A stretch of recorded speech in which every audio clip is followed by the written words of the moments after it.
I'm Lauren. And my name is Catalina. And today we're going to talk to you about transgender healthcare. The transgender healthcare field includes the prevention, diagnosis, and treatment of physical and mental health conditions of the transgender population. With this being our third year of competition, we really wanted to educate others and challenge ourselves by researching a topic that we really had little prior knowledge about. So we decided to cover transgender medicine.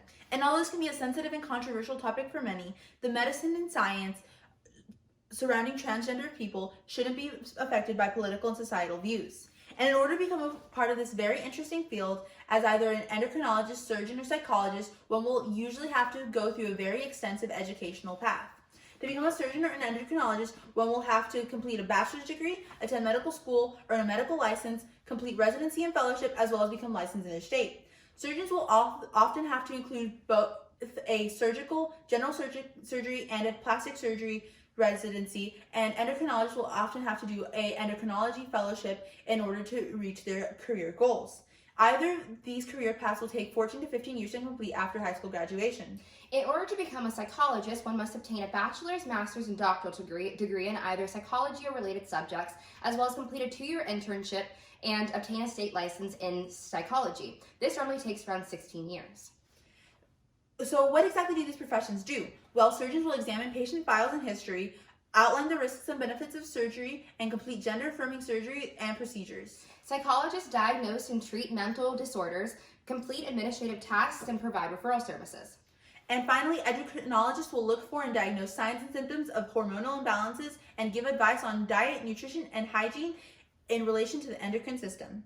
Surgeons usually make around $280,000 at the start of their career to around $500,000 by the end. Psychologists make around $87,000 to $210,000 by the end of their career, and endocrinologists on average make around $200,000 at the start of their career to around $340,000 by the end. We were lucky enough to meet with a healthcare professional in each of these fields, and for endocrinology, we've met with Dr. Zwiener, a specialist in working with transgender patients. She talked to us about how transgender men who need testosterone to complete their transition will often be able to get that testosterone from a general doctor, whereas transgender women who need both estrogen and progesterone generally have to go to a specialist. She also talked to us about the different methods of getting these hormones into one's system, the most popular of which is shots.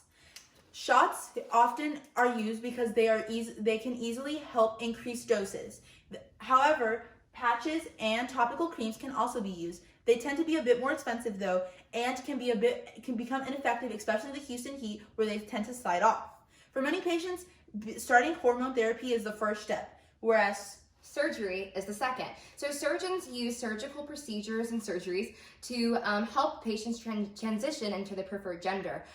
So we had the opportunity to speak with 3 surgeons, Dr. Bonington, Dr. Crane, and Dr. Mosser, as well as one RN specializing in transgender surgery, Logan Berrien. They explained to us the specifics of surgery, including the masculinization of the chest, the feminization of the chest, vaginoplasties, in which multiple methods can be used, including one in which the peritoneal lining is used to create a vaginal lining, and one in which the colon is used to create a vaginal canal. They also explained to us phalloplasties, as you can see on our board, in which surgeons create a skin graft from the forearm and wrap it around a catheter to create a phallus or a penis. They then attach the phallus above the vulva or the outside of the vagina, and then complete a vaginectomy in which the vagina is removed to be able to make place for the testicles. The testicles are created by the labia majora, or the scrotum is created by the labia majora, and the testicular implants are implanted to create the testicles. Finally, we were able to talk with 4 different psychologists: Ms. Kristen Carpenter, Dr. LaToya Gilmore, Dr. Alcott Lawsey, a retired professor from OSU, and Syke D. Stanley. Each of these psychologists emphasized the importance of a supportive family and friend system in transgender patients' lives. Dr. Alcott Lawsey specifically talked to us about how he was able to educate hesitant family members and friends in order to become great supporters of his patients. Finally, each of these psychologists talked to us about how COVID-19 has especially impacted their patients' mental health, as many have been forced to stay home and isolate with family members who aren't supportive. When asked, each of these specialists explained to us how the most unfavorable part of their job were the negative effects of political and health insurance policies, as well as a lack of societal acceptance. However, according to them, the personal satisfaction experienced by helping this marginalized population outweighed the difficulties. As Dr. Zwiener put it, getting to see people just really become themselves. It's fantastic.